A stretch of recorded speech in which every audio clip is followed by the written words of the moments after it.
ವಿಜಯನಗರದ ಅರಮನೆಯನ್ನ ನೋಡಬೇಕು ಅಂತ ಒಬ್ಬ ವಿದೇಶಿ ಪ್ರವಾಸಿಗ ಬಂದಿದ್ನಂತ. ಒಬ್ಬ ನಮ್ಮ ಮನುಷ್ಯ ಇಲ್ಲಿಯವನ್ನ ನಾವು ಕರ್ಕೊಂಡು ಹೊಂಟಿದ್ನಂತ. ಇಲ್ಲಿ ಐಶ್ವರ್ಯ ಶ್ರೀಮಂತಿಕೆ ಬಗ್ಗೆ ಕೇಳಿದ್ನಂತ. ರಸ್ತೆಯಲ್ಲಿ ಒಬ್ಬ ಹೆಣ್ಮಗಳು ಮತ್ತೊಂದು ಬಂಗಾರ ಒಡವೆಗಳು ಹಾಕೊಂಡು ಬಂದ ಕೂಡಲೇ ಆ ವಿದೇಶಿ ಪ್ರವಾಸಿ ಅವಳಿಗೆ ಬಗ್ಗೆ ನಮಸ್ಕಾರ ಮಾಡಿದ. ಇವ ಗೈಡ್ ಏನಿದ್ದ ನಮ್ಮ ತೋರ್ಸಾಕೊಂಡ ಕೇಳಿದ, ಯಾಕೆ ನಮಸ್ಕಾರ ಮಾಡಿದೆ, ಯಾರಿಗೆ ಮಾಡಿದೆ ಅಂತ ಕೇಳಿದ. ಅಲ್ಲ, ಮಹಾರಾಣಿ ಬಂದಾಗ ಅವಳಿಗೆ ನಮಸ್ಕಾರ ಮಾಡಿದೆ ಅಮ್ಮ. ಮಹಾರಾಣಿ ಅಂತ ಯಾರು ಹೇಳಿದ್ರು ನನಗೆ ಅಂತ ಕೇಳಿದ್ರು. ಇಷ್ಟೊಂದು ಮೈಮ್ಯಾಗ ಒಡವೆಗಳನ್ನ ಹಾಕೊಂಡು ಬಂದಾಳ ಅಂದ್ರೆ ಮಹಾರಾಣಿ ಅಲ್ದ ಮತ್ತಾರಿರಕ್ಕೆ ಸಾಧ್ಯತೆ. ಈಕೆ ಮಹಾರಾಣಿ ಅಲ್ಲ, ಅವ್ರ ಮನ್ಯಾಗ ಕಸ ಹುಡುಗು ಹೆಣ್ಮಗಳು ಅಂತ ನಾವು. ಕಸ ಹುಡುಗು ಹೆಣ್ಮಗಳು ಮೈಮ್ಯಾಗ ಇಷ್ಟು ಆಭರಣಗಳು ಇರ್ಬೇಕಾದ್ರೆ ರಾಣಿ ಮೈಮ್ಯಾಗ ಏನಿರ್ಲಕ್ಕ ಈಗ ಅಂದಿದ್ನಂತ. ವಿದೇಶಿ ಪ್ರವಾಸಿ ಬರ್ಬೇಕಂತ ಅಂದ್ರೆ ಇಷ್ಟು ಶ್ರೀಮಂತ ನಾಡಾಗಿತ್ತು ಅಂತೀವಿ. ಕಸ ಗುಡಿಸುವವ್ರ ಮೈಮ್ಯಾಲೇನೂ ಸಹಿತ ಜಾಗ ಇರಲಿಲ್ಲ, ಅಷ್ಟು ಬಂಗಾರ ಬೆಳ್ಳಿ ಇತ್ತು.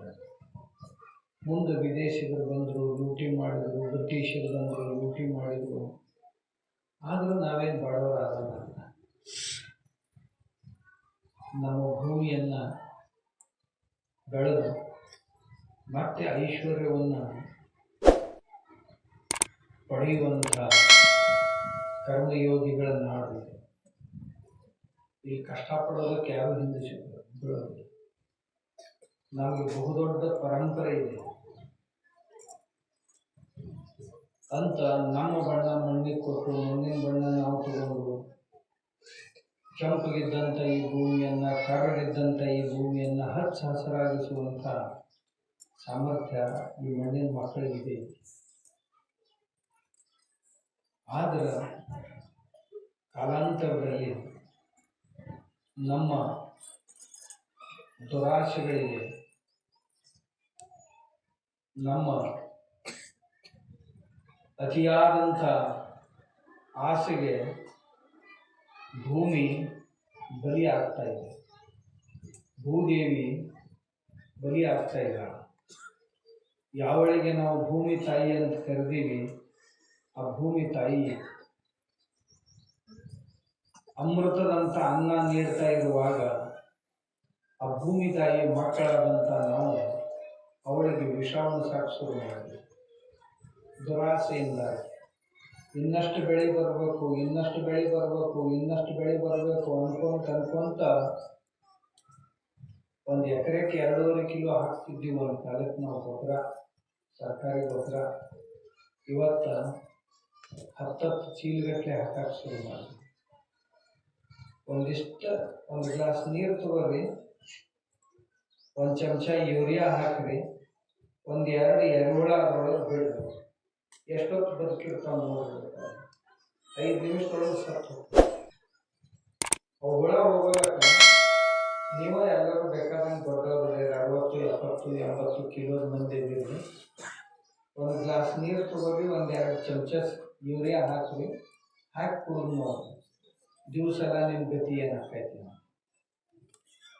ಹೋದದ್ದು ತಂಗಿ ಹಿಡ್ಕೊಂಡು ಬಂದದ್ದು ಖಾಲಿ ಮಾಡ್ಕೊಂಡು 2 ಚಮಚ ಯೂರಿಯಾ 80 ಕಿಲೋ ಮನುಷ್ಯಾಗ ತಪ್ಪಿಸ್ಲಾಕ ಆಗಲಿಲ್ಲ ಅಂದ್ರೆ ಭೂಮಿ ಒಳಗೆ ಕಣ್ಣಿಗೆ ಕಾಣಲಾರ್ದಂಥ ಸಣ್ಣ ಸಣ್ಣ ಜೀವಗಳಿರ್ತಾವೆ. ಒಬ್ಬರ ಗತಿ ಏನಾಗ್ತದೆ? ಸತ್ತು ಹೋಗ್ತಾರೆ. ಅವು ಸಾಯ್ತಾ ಸಾಯ್ತಾ ಸಾಯ್ತಾ ಹೋಗು ಅಂದ್ರೆ ಭೂಮಿ ಬಂಡೆ ಬಿಡಕ್ಕೆ ಶುರುವಾಗ್ತದೆ. ಅಲ್ಲಿಂದ ನೀವೇನು ನೀರು ಉಣಿಸಿದ್ರೂ ಆಗೋದಿಲ್ಲ, ಏನು ಗೊಬ್ಬರ ಹಾಕಿದ್ರೂ ಆಗೋದಿಲ್ಲ. ಇನ್ನು ಕೆಲವು ವರ್ಷಗಳ ನಂತರ ಈ ಭೂಮಿಯಾಗ ಏನೋ ಹೋಗಿದೆ. ನೀವೇನು ಮಾಡಿದ್ರು ಈ ಭೂಮಿಯೊಳಗೆ ಬೆಳೆದು ಸುಳ್ಳಾಗ ತಯಾರಾಗೋದಿಲ್ಲ. ಮ್ಯಾಲಿದ್ದ ಗಿಡಗಳೆಲ್ಲ ಕಡಿದು ತೀರಿಸಿಬಿಟ್ಟಿವಿ. ಮನೆಯಾಗಿದ್ದ ದನಗಳನ್ನೆಲ್ಲ ಹೊರಗೆ ಹಾಕಿಬಿಟ್ಟಿವಿ. ನಿಮ್ಮ ಊರಾಗ ಎಷ್ಟು ದೊಡ್ಡ ಎತ್ಕೊಳ್ಳೋದು? 2 ದೊಡ್ಡಂತರೂ ಕಂಡು ನನಗೆ. ಒಂದು ಕಾಲಕ್ಕೆ 200-300 ನೋಡ್ರೆ ಎತ್ತಿ ಊರಾಗ ಇರ್ಬೇಕಲ್ಲ ಕನಿಷ್ಠ. ಅಷ್ಟಿದ್ರು ಇವತ್ತೆಷ್ಟು ಭಾಳ ಆದ್ರೂ 10-20 ನೋಡಿರ್ಬೇಕು. ಅದು ಇದ್ರೆ ಕಣಿಕಿ ತಿಂತಿದ್ದು, ಸಗಣಿ ಹಾಕ್ತಿದ್ದು, ಆ ಸಗಣಿ ಹೊಲಕ್ಕೆ ಗೊಬ್ಬರ ಆಗಿ ಹೋಗ್ತಿತ್ತು. ಎತ್ಗಳು ರೊಕ್ಕ ಕೊಟ್ಟು ತರ್ತಿದ್ರಿ ಬೇಡ, ಮನ್ಯಾಗ ಆಕಳುಗಳು ಕೊಡ್ತಿದ್ದು, ಅವನ್ನ ದುಡ್ಡು ಮಾಡ್ತಿದ್ವಿ. ಈಗ 10-12 ಲಕ್ಷ ಕೊಟ್ಟು ಟ್ರ್ಯಾಕ್ಟರ್ ತರ್ತೀರಿ, ಡಿಸೈಲು ಆಯಿಲು ಹಾಕ್ತೀರಿ. ಏನು ಕೊಡ್ತೈತೆ ಅಂದ್ರೆ ಸುಟ್ಟು ಆಯಿಲ್ ಕೊಡ್ತೈತೆ ಕಾರಂದು, ಎದಕ್ಕೂ ಹಾಕಕ್ಕೆ ಬರೋದಿಲ್ಲ. ಎಲ್ಲಿ ಹಾಕ್ತೀರಿ ಆ ನೆಲ ಎಲ್ಲ ಕಲಸ ಆಗುತ್ತೆ. ಕೆಲಸ ಇರಲಿ ಇರದೇ ಇರಲಿ, ಎತ್ಗಳು ಹೆಂಡಿಯರ ಹಾಕ್ತಿದ್ದು, ಟ್ಯಾಕ್ಟ್ರಿ ಏನು ಹಾಕೋದೈತಿ. ನಾವು ಟ್ಯಾಕ್ಟ್ರಿ ನಡೆಸ್ಬೇಡ್ರಿ ಅಂತ ಹೇಳೋದಿಲ್ಲ, ಅದನ್ನು ಬಳಸಕ್ಕೆ ಬರೋದಿಲ್ಲ. ನಾವು ಮೊದಲ ಭೂಮಿ ಬಂಡಿ ಬಡ್ದಾವು, ಮತ್ತು ಅದ್ರ ಮ್ಯಾಗ ಟ್ಯಾಕ್ಟರ್ ತಿರುಗಾಡ್ತು ಅಂದ್ರೆ ಗಟ್ಟಿ ಬಂಡೆ ಆಗ್ತೈತಿ. ಏನು ಬಿತ್ತಿದ್ರು ಬೆಳೆದಿದ್ರು. ಪಂಜಾಬ್ದಾಗ 76 ಸ್ಕೋರ್ ಕೆಳಗೆ ಒಟ್ಟು ಟ್ಯಾಕ್ಟರ್ ನಡೆಯಂಗಿಲ್ಲ, ಯಾಕಂದ್ರೆ ಅವ್ರು ನೇಗಿಲೇ ಕೆಳಗೆ ಇಳಿಯಂಗಿಲ್ಲ, ಅಷ್ಟು ಬಂಡು ಬರೋಲ್ಲ. ಅಲ್ಲಿ ಕಲ್ಲ ಯಾರ್ಯಾರ ಪಕ್ಷಿ ಹೊಡೆದೇನಂದ್ರೂ ಕಲ್ಲು ಸಿಗಂಗಿಲ್ಲ, ಅಂಥ ಭೂಮಿ. ಅದರದ ಗತಿ ಹಂಗಾಗೈತಿ. ನೀವು ಇಲ್ಲಿ ಕಲ್ಲ ಹಡ್ಡಿ ತೆಗೆದು ಅದನ್ನು ಮಣ್ಣು ಮಾಡ್ಕೊಳ್ಳುವಂಥ ಪರಿಸ್ಥಿತಿ ನಮ್ದು ಏನಾಗಬೇಡ. ಹಂಗಾದ್ರೆ ಒಕ್ಕಲಿಗರು ಯಾವಾಗಾರ ಇವತ್ತಿಲ್ಲ ನಾಳೆ ಶಾಣ್ಯಾರ. ಈಗೇನು ಬೆಳೀತಾರೆ ಎಲ್ಲರೂ ಬೆಳೆದದ್ದನ್ನು ಬಜಾರ್ದಾಗೇನು ತರ್ತೀವಿ. ಗೋಧಿ ಅಂತ ತರ್ತೀವಿ, ಅಕ್ಕಿ ಅಂತ ತರ್ತೀವಿ, ಜೋಳ ಅಂತ ತರ್ತೀವಿ, ಮೆಕ್ಕೆಜೋಳ ಅಂತ ತರ್ತೀವಿ, ಸಜ್ಜಂತ ತರ್ತೀವಿ, ಕಾಳುಗಳನ್ನು ತರ್ತೀವಿ, ಅಕಡಿ ಕಾಳು ತರ್ತೀವಿ, ಎಣ್ಣೆ ಕಾಳು ತರ್ತೀವಿ. ಏನು ತರ್ತೀರಲ್ಲ ಆ ತಂದ ಕಾಳೆಲ್ಲ ಚಲೋ ಇಲ್ಲ. ಈ ಕಾಳುಗಳನ್ನು ನಾವು ಯುರೋಪ್ದಾಗ ಮಾರಾಟ ಮಾಡೋಕ್ಕಾದ್ರೆ ಅವ್ರಂತಾರೆ ಇವು ದನಕ್ಕೆ ಸಹಿತ ಹಾಕಬಾರ್ಬೇಕು, ಗಾಡಿ ತೊಗೊಂಡು ಹೋಗಿ ಹೊಳೆ ಅಂತ. ದನಕ್ಕೆ ಸಹಿತ ಹಾಕೋದಿಲ್ಲ ಅವನು, ಯಾಕಂದ್ರೆ ಅದ್ರಾಗ ಅಷ್ಟು ಕೆಮಿಕಲ್ ಐತಿ, ಅಷ್ಟು ರಸಾಯನಗಳ ಆ ಕಾಳಿನಾಗ ಅದಾವ. ನಾವೆಲ್ಲ ಅದರಲ್ಲಿ ಸಹಜವಾಗಿ ಊಟ ಮಾಡ್ತೀವಿ. ಅದರ ಪರಿಣಾಮ ಏನಾಯ್ತು ಅಂತಂದ್ರೆ, ಮೊದಲು ಊರಾಗ ಯಾವ್ದಾರ ಒಬ್ಬರಿಬ್ಬರು ಹೆಣ್ಮಕ್ಳಿಗೆ ಮಕ್ಕಳು ಹಾಕಿದ್ದಿಲ್ಲ, ಗಂಡು ಅಂತಿದ್ರು ಹಾಕಿ. ಈಗ ಪ್ರತಿಯೊಂದು ಮನೆಯಾಗೂ ಮಕ್ಕಳಾಗಲಾರ ಮಂದಿನೇ ಅಲ್ಲ. ಬೇರೆ ಬೇರೆ ಔಷಧ ತಗೋತಾರೆ, ಗುಳಿಗೆ ತಗೋತಾರೆ, ಏನೇನು ತಗೊಂಡು ಒಟ್ಟು ಮಕ್ಕಳಾಗಿಸ್ತೇವೆ. ಬಿಳಿಸ್ಯಾರಂತ ಏನು ಹೋಗ್ತೈತೆ ಹೆಣ್ಮಕ್ಳಿಗೆ. ಮೊದಲ ಯಾರ್ಯಾರು ಒಬ್ಬರು ಇಬ್ಬರು ಊರಾಗ 4-8 ಮಂದಿಗೆ ಇರ್ತಿತ್ತು. ಈಗ ಪ್ರತಿಯೊಬ್ಬರಿಗೂ ಆ ಸಮಸ್ಯೆ. 20-25 ವರ್ಷದೊಳಗೆ ಹಿಸ್ಟೆಕ್ಟೋಮಿ ಅಂದ್ರೆ ಗರ್ಭಾಶಯದ ಚೀಲವನ್ನು ತೆಗೆದು ಹಾಕಿಬಿಡ್ತಾರೆ. ಅದನ್ನ ತೆಗೆದು ಹಾಕೋದು ಭಾಳ ಸುಲಭ. ಹಾಕಿದ ನಂತರ ಸಣ್ಣದ ತಲೆನೂ ಸಾಕು ಶುರುವಾಗ್ತೈತೆ, ನಿಮಗೆ ಗೊತ್ತಿಲ್ಲದ. ಮೈಯಾಗ ಸಣ್ಣದ ಒಳಗೆ ಜ್ವರ ಇರ್ತಾವು, ಏನು ಉಂಡ್ರು ಸಿಹಿ ಹತ್ತಂಗಿಲ್ಲ. ಆಮ್ಯಾಗ ಕೆಲಸ ಮಾಡಕ್ಕೆ ಒಳ್ಳೆ ಅನ್ಸಕ್ಕೆ ಶುರುವಾಗ್ತೈತಿ. ಗರ್ಭಾಶಯ ತೆಗೆದು ಹಾಕಿದ್ರು ಅಂದ್ರೆ ನಿಮ್ಗೆ ದೈನಂದಿನ ಮೈಮ್ಯಾಗ ಹೋಗೋದು ಬಂದಾತು, ಆದ್ರೆ ಈ ಸಮಸ್ಯೆಗಳು ಶುರುವಾಗ್ತಾವೆ. ಆ ಚೀಲ ಇತ್ತಂದ್ರೆ ಏನು ಮಾಡ್ತಿತ್ತು, ನಮ್ಮ ಶರೀರದೊಳಗಿರುವಂಥ ಎಲ್ಲ ಹೊಲಸ ಕಲೆಕ್ಟ್ ಮಾಡಿ ಅದನ್ನು ಹೊರಗೆ ಹಾಕೋ ಕೆಲಸ ಮಾಡ್ತೈತಿ. ಅದನ್ನು ರಿಪೇರಿ ಮಾಡಕ್ಕೆ ಬರ್ತೈತಿ, ಆ ರೋಗದ ಮ್ಯಾಗ ಉಪಚಾರ ಮಾಡಕ್ಕೆ ಬರ್ತೈತಿ. ಲೈಟ್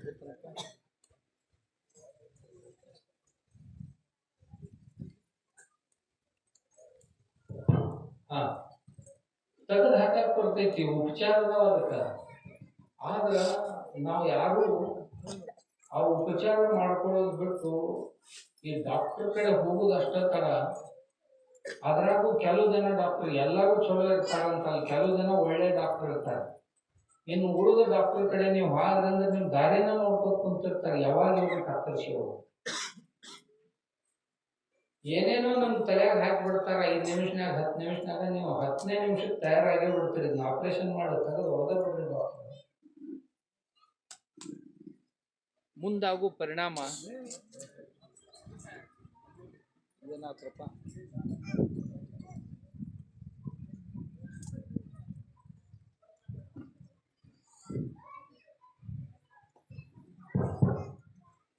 ಮುಂದಾಗೋ ಪರಿಣಾಮ ನಾವು ಯಾರು ವಿಚಾರ ಮಾಡೋದಿಲ್ಲ. ಅದು ಅವ್ರದ್ದು ಹೆಣ್ಮಕ್ಳಿಗೆ ಗೊತ್ತು. ಗಂಡ್ಮಕ್ಳು ಭಾಳ ಕೇಳಂಗಿಲ್ಲ, ಅವರು ಹೇಳಂಗಿಲ್ಲ. ಆದ್ರೆ ಗಂಡ್ಮಕ್ಳಿಗೆ ಒಂದಿಷ್ಟ ಏನಾರ ಆಗ್ತಂದ್ರೆ ಬಬ್ಬಾಟ ಮಾಡಿ ಊರಿಗೆ ಗೊತ್ತಾಗಂಗೆ ಮಾಡ್ತಾರೆ. ಹಿಂಗಾಗಿ ಅವ್ರು ಕೇಳೋರು ಭಾಳ ಮಂದಿ, ಹೇಳೋರು ಭಾಳ ಮಂದಿ. ತಾಯಂದಿರ ಸಮಾವೇಶ ಹಂಗಿಲ್ಲ. ಇವ್ರು ಬಂದಂದ್ರೆ ಮೊದಲ ಬಾಯಿ ಬಿಚ್ಚಂಗಿಲ್ಲ, ಬಾಯಿ ಬಿಚ್ಚಿನ ನಾಟಿ ಹೇಳಂಗಿಲ್ಲ, ಸಹಿಸ್ಕೊಳ್ಳೋ ಚಟ ಸಹಿಸ್ಕೋತಾರ. ಆಮೇಲೆ ಎಂದು ದವಾಖಾನೆಗೆ ಹೋಗ್ತಾರ, ಒಂದು ಡಾಕ್ಟ್ರಿನ ತಲೆಯಾಗ ಹಾಕಿದ ಕೂಡಲೇ ಈಗ ತೆಗೆದು ಬಿಡ್ರಿ ಡಾಕ್ಟರ್ ಅಂತ ತೆಗೆಸ್ಬಾರ್ದು. ಅದ್ರ ಮ್ಯಾಗ ಸಾಕಷ್ಟು ಉಪಚಾರಗಳು ಅದನ್ನು ಬಂದ್ ಮಾಡಕ್ ಬರ್ತದೆ. ಇದು ಯಾಕಾತು ಅಂತ ಕೇಳಿದ್ರ, ನಾವು ತಿನ್ನುವಂತ ತರಕಾರಿಗಳು ಔಷಧ ಹೊಡೆದಾರ ಸಿಕ್ಕಾಪಟ್ಟೆ, ಅದನ್ನ ತಿಂತೀವಿ. ಹಣ್ಣುಗಳಿಗೆ ಸಿಕ್ಕಾಪಟ್ಟೆ ಔಷಧ ಹೊಡೆದಾರ, ಅದನ್ನ ತಿಂತೀವಿ. ಕಾಳುಗಳು ಸಿಕ್ಕಾಪಟ್ಟೆ ಔಷಧ, ಭೂಮಿಯೊಳಗಿನ ಗೊಬ್ಬರ ಹೊಡೆದು ಎಲ್ಲ ವಿಷಾಕ್ತ ಆಗಿರ್ತಾವೆ. ಅವು ತಿನ್ನೋದ್ರಿಂದ ನಮ್ಮ ಪ್ರಕೃತಿ ಹಿಂಗಾಕೈತಿ. ನೀವು ಹಿಂಗ ಹಾದ್ರಿ ಅಂತಂದ್ರ ಶಕ್ತಿ ಎಷ್ಟು ಕಡಿಮೆ ಆಗೈತಿ ಇವತ್ತು ನಮ್ಮಲ್ಲಿ ಅಂದ್ರೆ ನಿಮ್ಗೆ ಗೊತ್ತೈತಲ್ಲ. ಈ ಹಳಿ ಮಂದಿ ಏನು ಪಟ್ಕದ ಮುಂದೆ ಕುಂತೈತಲ್ಲ, ಈ ಮಂದಿ ಒಂದು ಕಾಲಕ್ಕೆ ಒಂದು ಕ್ವಿಂಟಲ್ ಚೀಲ ಹೆಗಲ ಮ್ಯಾಗ ಹೊತ್ಕೊಂಡು ಈ ದಂಡಿಯಿಂದ ಆ ದಂಡಿ ತನಕ ಊರ್ ದಂಡಿಗೆ ಹೋಗ್ತಿದ್ರು. ಒಬ್ಬೊಬ್ಬರ 4 6 ಗಾಡಿ ಜೋಳ ಇಳಿಸ್ತಿದ್ರು. ಒಂದು ಗಾಡಿಗೆ 6 ಚೀಲ ಹೇರ್ತಿದ್ರು. ಚಟ್ನ್ಯಾಗ 4 ಮ್ಯಾಗ 2 6 ಚೀಲ ಹೇರ್ತಿದ್ರು ಒಂದು ಗಾಡಿಗೆ. ಇಂಥವು 6 8 ಗಾಡಿ ಜೋಳ ಒಬ್ರು ಇಬ್ರು ಕೂಡಿ ಇಳಿಸ್ತಿದ್ರು. ಮತ್ತೆ ಇಳಿಸಿ ಸಂಧ್ಯಾಗ ನಡ್ಕೋತ ಹೋಗ್ಬೇಕು, ಹೋಗಿ ಗದ್ದೆಗಟ್ಟಿ ಏರ್ ನೆಟ್ ಹಚ್ಬೇಕು. ಈಗ ಯಾರು ಅದಾರ ಅಂತ ಕೇಳ್ರಿ ಊರಾಗ ಚೀಲ ಬರೋರು. ಸರ್ಕಾರ ಚೀಲ ಯಾವುವು 25 ಕಿಲೋ. ಸರ್ಕಾರ ಕಾಯ್ದಾನ ಮಾಡಿದ್ ಇದಕ್ಕಿಂತ ಮ್ಯಾಲ ದೊಡ್ಡ ಹೇರ್ಬೇಡ್ರಿ, ಹೇರಿ ನೀವು ಓಡಂಗಿಲ್ಲ, ಇವ್ರ ಕೆಳಗ ಚೀಲ ಮ್ಯಾಗ. ಮೊದಲ ಊರಾಗ ದೊಡ್ಡ ಮಳೆ ಬಂದು ಹೊಡ್ತಿದ್ದು ಕಟ್ಟೆ ಅಂತ ಹಾಕ್ತಿದ್ರು, ಗೊತ್ತೈತಲ್ಲ ನೀವು. ಈಗ ಹಾಕ್ತಾರ, ಈಗಿಲ್ಲ. ಈಗ JCB ಬಂದವ, ಕಟ್ಟೆ ಹಾಕ್ತಿದ್ರು. ಗಂಡ ಹೆಂಡತಿ ಇಬ್ಬರು ಕೂಡಿದ್ರಂದ್ರೆ 2 3 ಕಟ್ಟೆ ಹಾಕ್ತಿದ್ರು. ದಿವಸಕ್ಕೆ 10 by 10 ಒಂದು ಕಟ್ಟೆ ಅಂತಿದ್ರು. ಅವಾಗ ಮೊಳದಾಗ ಹಾಕ್ತಿದ್ರು, ಕಟ್ಟುಗಳು ಹಾಕ್ತಿದ್ರು. ಒಂದು ಮೊಳ ತೆಳಗ 10 by 10 ಇರ್ತಿತ್ತು, ಕಟ್ಟೆ ಅಂತಿದ್ರು. ದೊಡ್ಡ ಸಣ್ಣ ಆಯಾ ಭಾಗದಾಗ ಇರ್ತಿದ್ರು. ಒಬ್ಬೊಬ್ರು 2 3 ಕಟ್ಟೆ ಹಾಕ್ತಿದ್ರು. ಒಂದು ಕಟ್ಟಿಗೆ ಇಷ್ಟು ಸೊಲಿಗೆ ಜೋಳ, ಇಷ್ಟು ಪಡಿ ಜೋಳ ಅದು ಅಂತ ಇರ್ತಿತ್ತು. ಈಗ ಕಟ್ಟೆ ಹಾಕಕ್ಕೆ ಹಚ್ಚಿರಿ ನೀವು ಇವ್ರನ್ನ ಕಟ್ಟೆಗಿಂದ ಮ್ಯಾಗ ತೆಗಿದ ಕಷ್ಟ ಆಕೈತಿ. ಅಲ್ಲೇ ಭೂತ ಬರ್ಬೇಕು ಮನೆಗೆ. ಮತ್ತ ಒಂದು ಕಟ್ಟೆ ಹಾಕಿದ್ರಂದ್ರೆ ಇಬ್ಬರನ್ನು ಅಲ್ಲೇ ಸಮಾಧಿ ಮಾಡಿ ಮನೆಗೆ ಬರ್ಬೇಕು. ಅಷ್ಟು ಶಕ್ತಿ ನಮ್ಮೊಳಗೆ. ಯಾಕೆ ಹಿಂಗಾತು ಅಂತಂದ್ರ, ನಾವಿವತ್ತಿನ್ನೂ ಕಾಳಿನೊಳಗೆ ಏನು ಶಕ್ತಿ ಇಲ್ಲ. ಎಲ್ಲ ರಸಾಯನ, ಕೆಮಿಕಲ್, ವಿಷ. ಸಣ್ಣ ಮಕ್ಕಳಂತೂ ಜಡ್ಡ. ಮೊದಲ ಆಯುಷ್ಯದಾಗ ಯಾವಾಗ ಒಂದು ದವಾಖಾನೆಗೆ ಹೋಗ್ತಿದ್ರಪ್ಪ, ತಾಲೂಕಿಗೆ ಒಂದ ದವಾಖಾನೆ ಇರ್ತಿತ್ತು, ಸರ್ಕಾರಿ ದವಾಖಾನೆ. ಎಲ್ಲಾರ ಒಬ್ಬರು ಊರಾಗ RMP ಡಾಕ್ಟರ್ ಇರ್ತಿದ್ರು, ಅದು 4 ಹುಡುಗಿ 6 ಹುಡುಗಿ ಇರ್ತಿದ್ರು. ಈಗ ಇಬ್ಬಿಬ್ಬರು ಡಾಕ್ಟರ್ ಅವರು ಸಾಲೋರು. ಅಂದ್ರೆ ಅಷ್ಟು ಆರೋಗ್ಯವಂತರಾಗಿವ ಅಂತ ಅರ್ಥ. ಭಾಳ ಸುಧಾರಿಸೈತ್ರಿ ನಮ್ಮೂರು ಅಂತ. ಎಲ್ಲರೂ ದವಾಖಾನೆ ಒಳದಾಗ ಅದಾವ. ನಮ್ಮೂರು ಭಾಳ ಸುಧಾರಿಸೈತ್ರಿ. 4 ಔಷಧ ಅಂಗಡಿ ಊರಾಗ. ಅದಂತ ಸುಧಾರಣೆ ರೀ. ನಮ್ಮೂರು ಭಾಳ ಸುಧಾರಿಸೈತ್ರಿ. ಈಗ ನಮ್ಮೂರಿಗೆ ಒಂದು ಪೊಲೀಸ್ ಸ್ಟೇಷನ್ ಆಗೈತ್ರಿ. ಊರಾಗ ಪೊಲೀಸ್ ಸ್ಟೇಷನ್ ಆಗೋದಿದೇನು ಅಭಿಮಾನ ಆಗೈತೆ ಅಂದ್ರೆ ಊರಾಗ ಜಗಳ ಹೆಚ್ಚಾಗ್ಯಾವ ಅಂತ, ಹೊಡೆದಾಟ ಹೆಚ್ಚಾಗ್ಯಾವ ಅಂತ ಅದ್ರ ಅರ್ಥ.